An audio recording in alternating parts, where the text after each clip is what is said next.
Salam. Thanks for joining us. I'm Nancy Movavi and this is Amhara Weekly. In this program, we will look back to the past week and cover headlines and discuss current situations in East Africa, Ethiopia, specifically to ethnic Amharas. Today I have a guest with me, but here are the headlines. The well-known Ethiopian politician Mr. Lidatu Ayalew has been released from jail with 30,000 birr bail after 10 months of prolonged jail. Ethio 360 has reported the Sudanese army has crossed the Ethiopian border and occupied Ethiopian lands and destroyed Amhara farms. Citing the Amhara mass media agency, Addis Standard had reported the Amhara Regional Police says it requesting federal government to intervene or be given the task to solve the security crisis in neighboring Benshangul region. The police commissioner, Mr. Abara Adamu, has said the atrocities being committed in Matakkal will compel you to pick not your gun but beyond. Commissioner Abara said and talked about incident where a woman was disemboweled and her fetus eaten, and a human being was killed with spears and his stomach removed.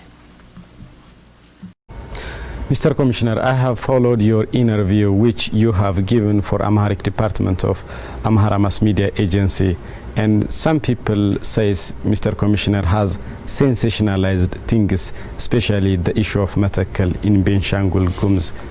Would you agree? Yes, I agree. That's I always speak my heart. I'm not just, I don't like to politicize everything. The thing is, the action is atrocities and the cruel, wicked things are done in Matakkal. Amharas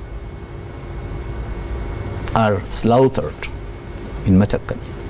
Every journalist, every human rights activist can go and see how the Amharas are slaughtered, how Amharas are attacked in Matakkal region.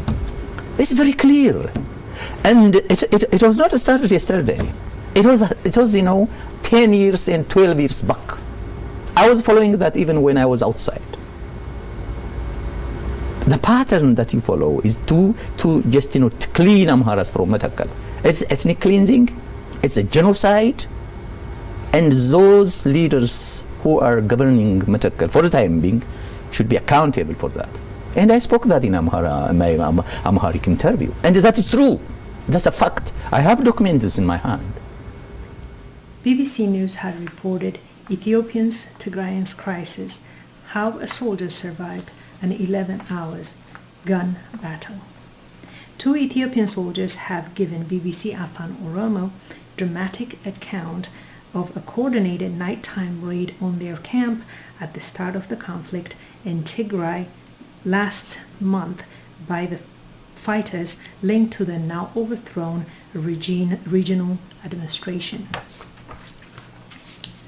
The eyewitness account said, they ordered the soldiers, including myself, to surrender. We refused, saying federal troops could not surrender to regional troops. But in the end, we agreed on orders of our seniors, who were Tigrayans. We were kept in a camp until the 6th of November. The TPLF forces then transport us in a lorry to a small town at Adga Hamus, which is about 26 kilometers from where we were. We were kept there for a week and then taken to Abai Adi. There were found many people loyal to the federal government from the police, army, and Air Force. We were divided into groups and kept in 3 different places: a military camp, a training school, and a compound. There was no water or shower, little water to drink. It was as though we were left to die in the heat. We slept in small rooms in a very cramped condition. Then, more than 3 weeks later, we were given 3 options. If we were married with children in Tigray, we could live as civilians, or we could join TPLF, or we could leave. Most of us chose the third option. But radio operators, those who could use heavy weaponry, and senior commanders had to stay behind. This was a report from BBC Afan Oromo. VOA has reported on experts' assessment, no evidence UAE drones are being used in Ethiopia-Tigray conflict. Forces in Ethiopia's Tigray region has accused the federal government of partnering with United Arab Emirates to use weapons drones stationed in Eritrea. A security analysis tells VOA the drones are in Eritrea port city, but there is no evidence they are being used in Tigray conflict. To use weaponized drones stationed in Eritrea. The Ethiopian government denies the claim, and security analysts say there is no evidence of the use of UAE drones in the region, but concerns are growing in the international community about the participation of outside actors in the conflict, as well as the use of drones in African conflicts. Wim Zwinnenberg is a humanitarian disarmament project leader for PAX, an organization studying conflict worldwide and conducting research on the use of military technologies. It's true that there are Emirati drones based in Eritrea. However, the next question is, would they have been used in Ethiopia? And in that regard, we couldn't find any indication that the Emiratis would fly drones in Ethiopia. Zwinnenberg has been studying satellite imagery collected by the U.S. company Planet Lab. He determined that drones operated by the UAE are stationed at the Eritrean port city of Aseb. The 20-meter wingspan Chinese-made drones known as Wing Long 2 are capable of dropping bombs or shooting missiles. The Ethiopian government said it has conducted targeted strikes against strategic targets in Tigray region, but did not say whether the strikes were made by fighter jets or some other aerial platform. Major General Yilma Merdesa, the chief of the Ethiopian Air Force, told VOA Amharic that the TPLF is spreading falsehoods about other countries' involvement and that the central government didn't ask for any outside assistance. The Washington Post had reported Ethiopia's cracking down in Tigray, but activists are spreading the news. Twitter data collects from November 1st to 10th shows that 30% of tweets about Tigray and Abiy were from accounts created this year. Nearly half, 47% of these tweets were from accounts created late October or early November. After November 4th, the number of new accounts created per day grew an average of 21 to 245. Their tweets are overwhelmingly, although not exclusively, anti-government. Their single issue focused on clustered creating datas. Most of their accounts do not behave like bots, but they do seem coordinated. European Council adopt a global human rights sanctions regime. The Council earlier this week adopted a regulation established a global human rights sanctions regime. The framework for targeted restrictive measures applies to acts such as genocide, crimes against humanity, and other serious human rights violations or abuses. Example, torture, slavery, extrajudicial killings, arbitrary arrests or detentions. Other human rights violations or abuses can also fall under the scope of the sanctions regime, which those violations or abuses are widespread, systematic, or otherwise of serious concerns. This was a welcome news to the Amharic community. My guest today is James Movavi, the chief editor of Amhara Weekly. James, thank you for joining me. You're welcome. There are so much going on in East Africa, Ethiopia, with the war with Tigray, as well as now there's a breaking news that Sudanese army has entered the Ethiopian borders. But also we covered so much of the news. Which of the headlines did stick out to you and why? The one that stuck out to me the most, was just the most barbaric. And that was the one where the woman was disemboweled and her fetus was eaten. I can't even believe I had to say that. You wouldn't expect that to happen in the world in the 21st century. But here we are.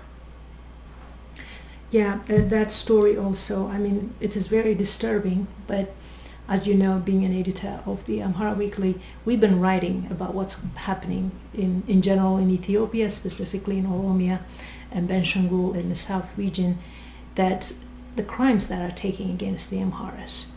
But lately, especially starting late August, September and October, the kind of crimes that's been committed in Matakat region has drastically changed. Babies being killed and fetus, these are the stories that are really even hard to repeat. Yeah. You would think the international community should pay attention to this, but it has not come forward. And the police commissioner coming out and speaking about it, I think it's going to help. But as an outsider for the Ethiopian politics, what do you think? How did that affect you? How did it make you feel? And why would the world should pay attention and change this? It has to be stopped. I think this inhumane act. I agree. That's, again, it's something that you would never think that you would have to say happened. That you can't even believe your eyes when you read it. Yeah. And the world does need to take notice. Mm-hmm. Yeah. The region is, it's becoming a graveyard. People being killed. And there was a story that I heard yesterday that an eyewitness recount from a teacher, that someone who works in the school system, that children are afraid going to school because the Gumus people slaughter a lighter skin, or they refer it as a red skin, which is Amharas or Agos. They kill those people for celebration. And for celebration. They do for celebration. And when this man was caught and taken to court, he said, "I did not kill a person. I killed the red," which is, that's something he didn't even think he was killing a person when he was killing these people. And the woman actually gets treated, especially in that Gumus community, if her husband has killed or dismembered the Amharas or the Agos. And this seems to be accepted even during the Gumus administrators. So I think the world needs to pay attention, and I'm glad that that you brought it up. And as an Amhara Weekly, we've been bringing this story forward, and you've been part of it, and I thank you for that. So in my case, next to that gruesome story, what stood out to me was the BBC story of a soldier that survived, how the soldier survived about 11 hours of gun battle. What is your take on that one? It was interesting how the soldiers' commanders were Tigray, and it seems like they were almost in on it. They told them not to fight back. They told them, different things. They refused to get the weapons out from the locker. There were just several things that didn't quite add up. And again, that it seemed like a coordinated attack. It was happening in different bases at nearly the same time. That's most of the recounts that they were telling, because the Northern Command was stationed in Tigray, and they've been there for 20 years. And how TPLF ruled for the 3 decades, what they did is, because their number is not the majority in Ethiopia, the ethnicity, Tigray, 80% of the top ranking, generals or colonels and everyone, was Tigrayans. But the regular soldiers, and as lower you go, it gets diverse with other ethnicities. So in this case, when, in your case, most of them also were in it, and they killed most of their comrades just because they were from different ethnicity, and especially they targeted the Amharas. So that story stood out to me, and the inhumane way they were treated after they surrendered.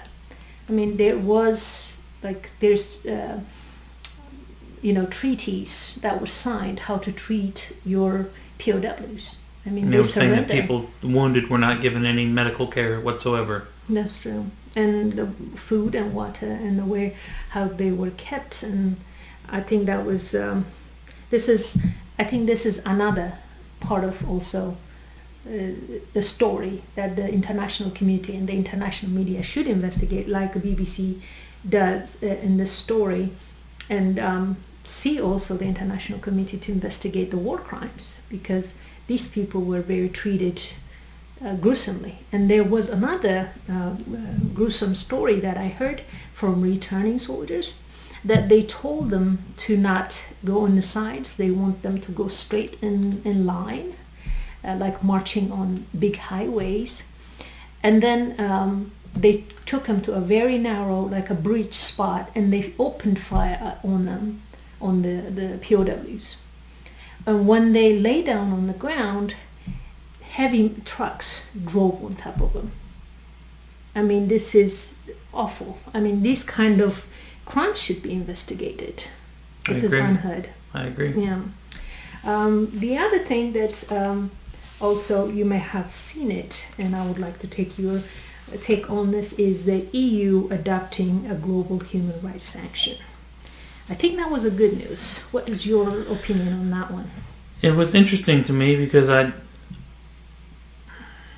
they're saying that they can sanction anyone in the world. Mm-hmm.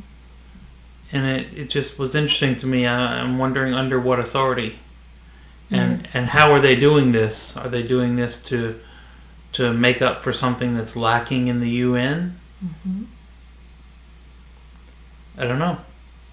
Yeah, I mean, it was very interesting, but I think the way how I saw it is this. You see, most of the third world countries, mostly dictators, when they hide their money in Europe, specifically like in Swiss banks and stuff. Mm-hmm. So maybe that gives them the authority. Maybe that's how they can sanction them. Okay. They also talk about specifically what they could do. They can target individuals, entities, and bodies responsible for, involved or associated with. There's another place to say freezing of funds. Mm-hmm. I mean, that, I think, when I read that, I think, that's where usually they run their money to Swiss or the Cayman Islands. Okay. So I think that's where I saw it. I think it is a good news for the world, though. If you are just joining us, I'm Nancy Mahaffey, the host of Amhara Weekly. And James Mahaffey is the chief editor of this program. And today he is my host and discussing the current situation in East Africa, Ethiopia, specifically on ethnic Amhara causes. James, I mean, we've been writing on this. Maikadra was a massacre. It was, all over. It was written, first it was Amnesty International that reported it. It was originally, it is ancestral home for Amharas. But when TPLF came to power in 91, I mean, even before that, they needed a kind of corridor to join to Sudan in order to be, otherwise they would be landlocked. So they needed that area, Wolkait, Tagale, and this Maikadra area to go to Sudan. That region was an Amhara region, but they took it by force. They tried to change the demographics, and over 500,000, that's 500,000 people have been displaced in the last 40 years. But what made it so hideous about what happened with Maikadra is when they were losing the battle against the federal defense forces, the Amhara special forces, the Amhara militias, they decided to kill the residents, the Amharas residents of Maikadra. So when the the Amhara special forces and the military arrived, the whole city, I mean, over 500 bodies were littered everywhere. And so far they have discovered over 2,000 bodies, mass graves almost everywhere, not just specifically in Maikadra, but other places. Now the survivors are saying the youth who committed those, not only these Tigray special forces, but also the youth who committed that crimes called Samri. They came from a Tigray area that's called Samri, which is very dry. They brought them over, but they were trained killers. They were the one who hacked and butchered those many people, and they flee to Sudan. And they're seeking asylum there. But now the narration has changed, and the TPLF supporters are saying in social media that the death or the deceased were Tigrayans, the one who committed the crimes were the Amharas, which was not true because the deceased have an ID on them. They were Amharas. Amnesty International has verified that the crime took place. The Ethiopian Human Rights Commissioner went to the place, investigated, and indeed, they say it was ethnically motivated. The Amharas were the targets. So the social media playing key, crucial points, misleading and misinformation, spreading misinformation, has been a big issue on this Maikadra issue. In Maikadra, I think everyone should be aware what went on there. It was basically like what Nazi Germany did to the Jews. It was Holocaust, it was genocide, it was ethnic cleansing. But to cover that up, they are using social media. So I would like to take your points or your view on this. What with the social media, we are all using them. What is their crucial place in society? And in this, I would like to hear what your thoughts are. Well, social media certainly helps us get information from places in the world like Ethiopia. When there isn't a blackout of media, certainly helps us get information from these conflict areas. A lot of times we're not getting anything in the mainstream news, and so everything we're getting is through social media and through these, eyewitness accounts. Yeah, the lately, I'm glad what you brought it up. Twitter has been a source of really this misinformation, and Washington Post wrote a wonderful article about it and how they were able to manage, coordinated, manipulate the data. And really, the international community was up and roaring that they were not getting humanitarian aid. There was a water problem. Tigray was in a big conflict, and what amazed me was they were not acting like a bot, but they were very coordinated.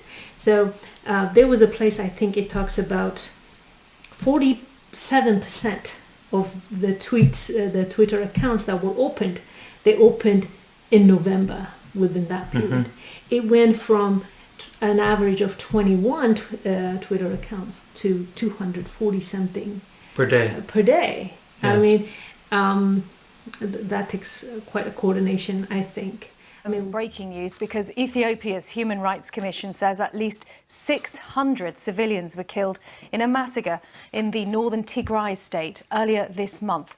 Now, it's accusing a Tigrayan youth group of carrying out the attack. It happened on November the 9th, targeting residents from non-Tigrayan ethnic groups. The leaders of the local security forces have previously denied any responsibility for the killings. The new claims come as the Ethiopian government prepares for an attack on the Tigrayan capital of Mekelle. Tigrayan rebels have been urged to surrender. More than 41,000 refugees have so far fled to Sudan because of the ongoing conflict. Let's go over to our correspondent Kalkidan Yibeltal, who's in the Ethiopian capital, Addis Ababa. What information do you have about this massacre, Kalkidan? This report by the Ethiopian Human Rights Commission supports an earlier report by Amnesty International. Amnesty International at the time called what happened in a small town called Maikadra a massacre, and now Ethiopian Human Rights Commission is also saying that. It's accusing retreating Tigrayan forces and local informal youth group of targeting non-Tigrayans who are residing there and killing them in a horrible fashion. Some of them were beaten by sticks, others were burned, and the others were also stabbed. So this report is saying that what happened there could amount to crimes against humanity or war crimes. Tigrayan authorities had earlier denied these accusations, and we should note that this report comes from a state-appointed body, but it's a commission with reasonable credibility. And we've been hearing from the United Nations about just how bad the humanitarian situation is becoming. What about the number of people who are on the move because of all this? That's also increasing. Now it's been exactly 3 weeks since this fighting broke out, and as of now more than 40,000 Ethiopians have crossed borders and are stationed in makeshift camps in Sudan. We also understand that there is a high number of internally displaced people, and Ethiopia's northernmost state of Tigray, which is neighboring to Eritrea, is also home to at least 100,000 Eritrean refugees, and the UN is saying that these refugees are in a critical condition now, and basic supplies there could run out in a week. So we are hearing more and more tragic stories of the human cost of this conflict. Yeah, and how difficult, Kalkidan, is it to verify all the stories that you're hearing, all the claims and accusations that are coming from Tigray? That's been very difficult since fighting broke out. There is a communication blackout. Internet and phone lines are not working. They're still not working. Transportation is difficult, and journalists and other humanitarian agencies are finding it very difficult to reach there, which means we don't have independent and credible information to verify these claims. So it's been very difficult, but we're trying to piece together what's coming from both sides, and what we can understand for now is there is a very tragic and a horrible human cost of this conflict. Kalkidan Yibeltal there in Addis Ababa. Well, thank you, James, for coming. That's the time we have for today, and I do hope you can come back again. Before we close it, and do you have anything you would like to say? Final thoughts? Well, I've enjoyed this discussion, and this is certainly information that needs to get out. And I hope that through these efforts, it'll get picked up in the media, and everyday people will come to hear about and understand what has been going on. Yes, I do definitely agree. We've been working at this, advocating and creating awareness. This reminds me of what Kofi Annan once said. Genocide means when one person is killed, not by what he does, what he did, or because of who he is. So what is happening to the Amharas is a very sad reality, and I do hope our viewers as well will be the voice to the voiceless. And I thank you very much for your help. You're welcome. Okay. This was the time we have for today. I do hope you enjoyed the show, and please do come back next week. Until then, follow us on social media and be part of our family. I thank my guest, James Movavi, Chief Editor of Amhara Weekly. I'm your host, Nancy Movavi, and until next week, Cher Sanbatu.